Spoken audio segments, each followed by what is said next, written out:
తొలగిస్తాం. ఇదే కాదు, ఇవాళ మూసి ఒకప్పుడు అనంతగిరి నుంచి వచ్చే కృష్ణానది జలాలకు ఒక ఆలవాలం. కానీ ఇవాళ కాలుష్యం అయిపోయింది. ఇవాళ మన బతుకులను చిందరవందర చేస్తున్నాయి. నల్గొండ జిల్లా రైతులు ఇవాళ ఏడుస్తున్నారు.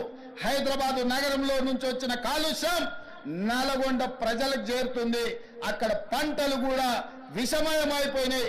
మా కోమటిరెడ్డి వెంకటరెడ్డి గారు పదే పదే నా దృష్టికి తీసుకొచ్చి నల్గొండకు వస్తున్న కాలుష్యాన్ని నియంత్రించండి, మూసిని ప్రక్షాళన చెయ్యండి అని. అందుకే కేంద్ర ప్రభుత్వ సహకారంతో మూసి ఆక్రమణలు తొలగించి మూసిని ప్రక్షాళన చేసి ఒక అద్భుతమైన మూసి రివర్ డెవలప్మెంట్ ఫ్రంట్ ను అభివృద్ధి చేసి పేదవాళ్ళకు అక్కడ వ్యాపారాలు చేసుకోవడానికి అవసరమైన అవకాశాలు కల్పిస్తాం. మరి ఇవాళ మూసి పరివాహక ప్రాంతంలో పేదలు ఆక్రమించుకొని ఉన్నారు. జిల్లాల నుంచి వచ్చి ఇల్లు కట్టుకొని ఉన్నారు. రూపాయి కూడబెట్టి గుడిసెలేసుకొని బ్రతుకుతున్నారు. వాళ్ళ పట్ల మానవత్వంతో వ్యవహరిస్తుంది ప్రభుత్వం. మూసి నాలలో ఉన్న శాశ్వత నివాసదారులు ఎవరైతే ఉన్నారో వాళ్ళందరికీ డబుల్ బెడ్రూమ్ ఇల్లు ఇచ్చే బాధ్యత ఈ రాష్ట్ర ప్రభుత్వం తీసుకుంటుంది. దాదాపుగా 11,000 మంది అక్కడ ఇల్లు ఉన్నాయి. ప్రతి వాడికి 11 కాదు, అవసరమైతే 12,000 మంది అయినా ప్రతి వాడికి డబుల్ బెడ్రూమ్ ఇల్లు ఇచ్చి వాళ్ళని ఆత్మగౌరవంతో బ్రతికేటట్టు ఈ ప్రభుత్వం పునరావాసం కల్పిస్తుంది. అట్లాంటి కార్యక్రమాలలో ఇవాళ శిక్షణ పొందిన ఈ ఎస్ఐలు ప్రజల సహకారం కోసం మీరు బాధ్యత తీసుకోవాలి. అదేవిధంగా ఎక్కడైతే ఆక్రమించుకున్నారో మూసీలు, ఎఫ్టీఎల్, బఫర్ జోన్, నాలాలో ఉన్న వాళ్ళు తొలగించండి. ప్రభుత్వ భూముల్లో లేకపోతే ప్రైవేట్ భూముల్లో అనుమతి లేకుండా కట్టుకున్న వాళ్ళని ఏదైనా రెగ్యులరైజ్ చేయడానికి స్కీమ్ ఉంది. కానీ ఎఫ్టీఎల్, బఫర్ జోన్, నాలాల వాటికి రెగ్యులరైజేషన్ స్కీమ్ లేదు. ఇవాళ కాకపోతే రేపైనా వాటిని తప్పకుండా తొలగిస్తాం. వాళ్ళ పట్ల కఠినంగా వ్యవహరిస్తాం. మీ అందరికీ నా విజ్ఞప్తి ఒక్కటే, రేపటి నుండి ప్రజల దగ్గరికి వెళ్తున్నారు. తెలంగాణ ప్రజలకు విశ్వాసం, నమ్మకం కలిగించండి.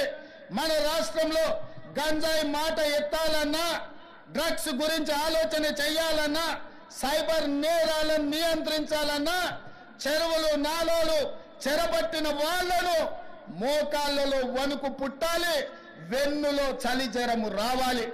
ఆ విధంగా మీరు ఈ తెలంగాణ సమాజానికి సేవలు చేయవలసిన అవసరం ఉన్నది. నేను మిమ్మల్ని అడుగుతున్న ఒకే ఒక్క మాట, మీరు ఈ బాధ్యత తీసుకోండి. ఇది మన తెలంగాణ. మన తెలంగాణను రక్షించుకునే బాధ్యత మన మీద ఉన్నది. నేను వేరు, మీరు వేరు కాదు. వాళ్ళు నేరగాళ్ళు. ఆ నేరగాళ్లను పట్టుకొని అడ్డు తొలగించే బాధ్యత మీది, నాది. ఈ వేదిక మీద ఉన్న పెద్ద అధికారులది. పెద్ద అధికారులు మేము ఆదేశాలు ఇస్తాం, కింద అమలు చేయాల్సిన బాధ్యత మాత్రం మీదే.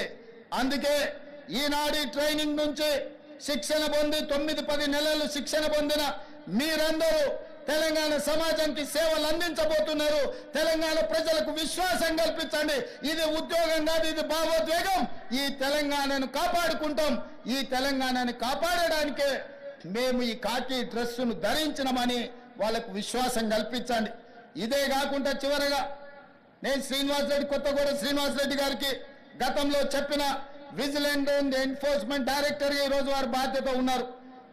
ఎట్లయితే సైన్యంలో పనిచేసే సైనికులకు సైనిక్ స్కూల్ ఉందో, తెలంగాణ రాష్ట్రంలో పోలీస్ డిపార్ట్మెంట్లో పనిచేస్తున్న హోంగార్డు నుంచి డీజీపీ వరకు సైనికులకు ఎట్లయితే సైనిక్ స్కూల్ ఉందో, పోలీసులకు కూడా ప్రత్యేకంగా ఒక రెసిడెన్షియల్ పోలీస్ స్కూల్ మొదలుపెట్టి 50 ఎకరాలల్లా అద్భుతంగా ఈ దేశంలోనే అత్యంత నాణ్యమైన విద్యను అందించే బాధ్యత తెలంగాణ రాష్ట్ర ప్రభుత్వం తీసుకుంటుంది.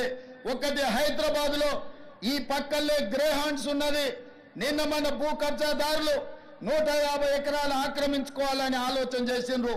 అందులో 50 ఎకరాల స్థలాన్ని ఇక్కడ, రెండవ స్కూల్ వరంగల్లో 50 ఎకరాలు కేటాయించి మీ అందరికీ 6th క్లాస్ నుంచి పీజీ వరకు డాక్టర్లు, ఇంజనీర్లు కూడా చదువుకోవడానికి పోలీసుల పిల్లల కోసం 100% ఉచిత విద్యను అందించడానికి మా ప్రభుత్వం కట్టుబడి ఉన్నది. పోలీసు కుటుంబం నుంచి వచ్చిన నేను పోలీసుల బాధలు తెలుసు, వాళ్ళ పిల్లల విద్య విషయంలో నాకు సంపూర్ణమైన అవగాహన ఉన్నది. అందుకే ఈనాడు ఈ వేదిక మీద నుంచి డీజీపీ గారికి నేను ఆదేశాలు ఇస్తున్నా. ఈ కార్యక్రమం తర్వాత శ్రీనివాస్ రెడ్డి గారిని పిలిచి మాట్లాడి పోలీస్ స్కూల్ ఏర్పాటు చేయడానికి అవసరమైన ఫైల్ ప్రిపేర్ చేయండి. 50 ఎకరాల స్థలాన్ని కేటాయించడానికి అవసరమైన చర్యలన్నీ తీసుకోండి. రాబోయే 2 ఏళ్లలో ఇక్కడ పోలీస్ స్కూల్ ఉండాలి.